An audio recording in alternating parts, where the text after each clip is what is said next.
ഒരു ഡോക്ടറോ എഞ്ചിനീയറോ ലോയറോ ആയാൽ മാത്രമേ നിങ്ങളുടെ ജീവിതം സെക്യൂർ ആവൂ എന്ന് നിങ്ങളോട് ആരെങ്കിലും പറഞ്ഞു തന്നിട്ടുണ്ടെങ്കിൽ അത് തെറ്റാണ്.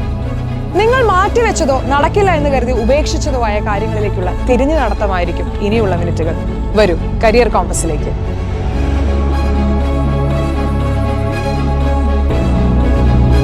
ഒരു ബേസിക് ഡിഗ്രി പോലും ഇല്ലാതെ പാഷൻ കൊണ്ട് മാത്രം ഒരാൾക്ക് ഏറ്റവും ഉന്നതിയിൽ എത്താൻ പറ്റും എന്ന ചോദ്യത്തിന് എന്റെ ആദ്യ ഉത്തരം ജെയിൻ ഗുഡോൾ എന്നാണ്. I'm Jane Goodall. I'm 88 years old and I have always loved animals. വർഷം 1934. ലണ്ടനിലെ ബിസിനസ്സുകാരനായ ഹെർബർട്ടിനും അറിയപ്പെട്ട എഴുത്തുകാരിയായ മാർഗരറ്റ് ജോസഫിനും ഒരു പെൺകുഞ്ഞ് പിറക്കുന്നു. അവരുടെ പ്രായത്തിലുള്ള കുട്ടികൾ ടെഡ്ഡി ബെയറുമായി കളിക്കുമ്പോൾ അച്ഛൻ വളരെ ആകസ്മികമായിട്ട് അവൾക്കൊരു സ്റ്റഫ്ഡ് ചിമ്പാൻസിയെ കൊടുക്കുന്നു. അവിടെ നിന്നാണ് ജെയിനിന്റെ കഥ തുടങ്ങുന്നത്. അന്ന് വരെ നിലനിന്നിരുന്ന ട്രഡീഷണൽ എഡ്യൂക്കേഷൻ സിസ്റ്റത്തെ ബ്രേക്ക് ചെയ്യുന്ന മൈൻഡ് സെറ്റ് ആയിരുന്നു അവളുടേത് എന്നതുകൊണ്ട് തന്നെ അവളുടെ ക്ലാസ് മുറികൾ അവൾക്ക് അത്ര മനോഹരമായിരുന്നില്ല. പഠനത്തിൽ മികവ് പുലർത്താത്ത തന്റേതായ ചിന്തയിൽ മാത്രം മുഴുകിയിരിക്കുന്ന അവളോട് ടീച്ചേഴ്സിനും സഹപാഠികൾക്കും തീരെ മതിപ്പുണ്ടായിരുന്നില്ല.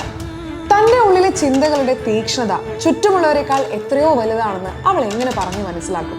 അല്ലെങ്കിലും ഒരു 13-കാരിക്ക് എങ്ങനെയാണിത് പറഞ്ഞു ഫലിപ്പിക്കാനാവുക? അന്നൊരു വൈകുന്നേരം അമ്മയോടും അച്ഛനോടും പതിവ് പോലുള്ള കഥകൾക്കപ്പുറം അവൾ പറഞ്ഞത് അവളുടെ സ്വപ്നത്തെ പറ്റിയായിരുന്നു. അമ്മേ, എനിക്ക് ആഫ്രിക്കയിൽ പോകണം, അവിടെയുള്ള മൃഗങ്ങൾക്കൊപ്പം ജീവിക്കണം.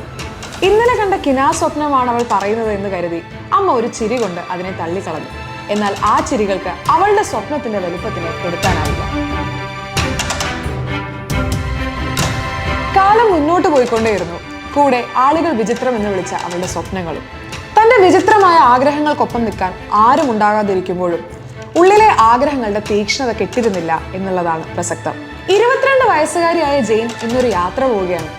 2 പതിറ്റാണ്ടുകൾക്ക് മുമ്പ് അവൾ കണ്ട സ്വപ്നങ്ങൾക്ക് വേണ്ടി ലണ്ടനിലെ ഹോട്ടലുകളിൽ പണിയെടുത്തുണ്ടാക്കിയ ഓരോ ചില്ലറ കാശും കൂട്ടിവെച്ച് 6500 കിലോമീറ്റർ അപ്പുറമുള്ള ആഫ്രിക്ക എന്ന ഭൂഖണ്ഡത്തിലെ കെനിയൻ വനാന്തരങ്ങളിലേക്കുള്ള ഒരു ബോട്ട് യാത്ര.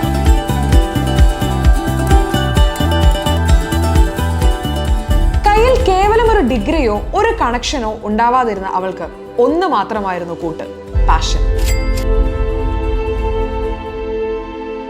ഈ സമയം കൊണ്ട് അവളുടെ സ്വപ്നങ്ങളുടെ വലുപ്പം മനസ്സിലാക്കിയ അമ്മ മാത്രമായിരുന്നു അവൾക്കുള്ള മാനസിക പിന്തുണ നൽകിയത്.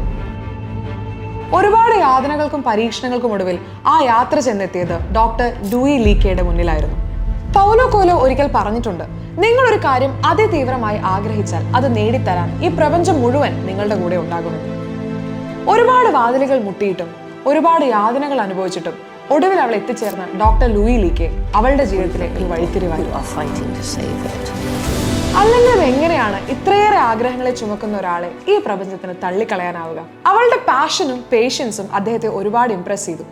അങ്ങനെ ടാൻസാനിയയിലുള്ള ഗോംബെ വനാന്തരങ്ങളിലേക്ക് അവിടെയുള്ള ചിമ്പാൻസികളെ നിരീക്ഷിക്കാനായി അവളെ അദ്ദേഹം പറഞ്ഞു വിടുകയാണ്. അങ്ങനെ ഇരിക്കെ ഒരു ദിവസം ഈ ലോകത്തെ തന്നെ ഞെട്ടിക്കുന്ന ഒരു കാര്യം അവൾ കണ്ടു.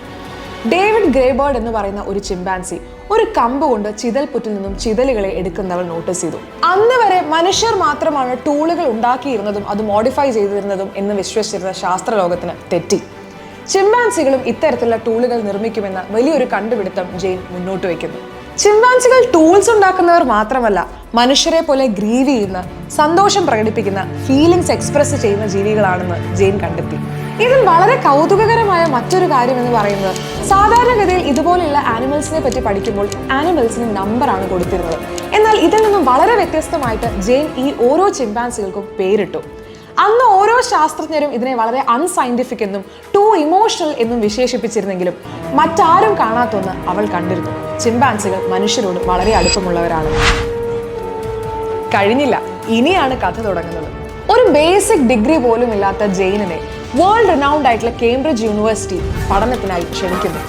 അന്നേ വരെയുള്ള പല ഹിസ്റ്ററികളെയും തകർത്ത് കേംബ്രിഡ്ജ് യൂണിവേഴ്സിറ്റിയിലേക്ക് കയറിയ ജെയിൻ ഗുഡോൾ തിരിച്ചു വരുന്നത് ഡോക്ടർ ജെയിൻ ഗുഡോൾ ആയിട്ടായിരുന്നു.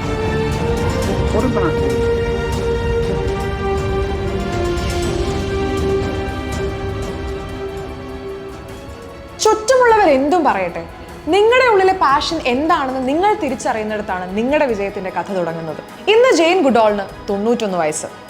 50 പതിറ്റാണ്ടുകൾക്ക് മുമ്പ് അവർ തുടങ്ങിയ ജെയിൻ ഗുഡോൾ ഇൻസ്റ്റിറ്റ്യൂട്ട് എന്ന് പറയുന്ന ഗ്ലോബൽ കമ്മ്യൂണിറ്റി കൺസർവേഷൻ ഓർഗനൈസേഷൻ ഇന്ന് ഒരു ഭൂഖണ്ഡത്തിലെ തന്നെ ഏറ്റവും പ്രശസ്തമായ ഒരു കൺസർവേഷൻ കമ്മ്യൂണിറ്റിയാണ്.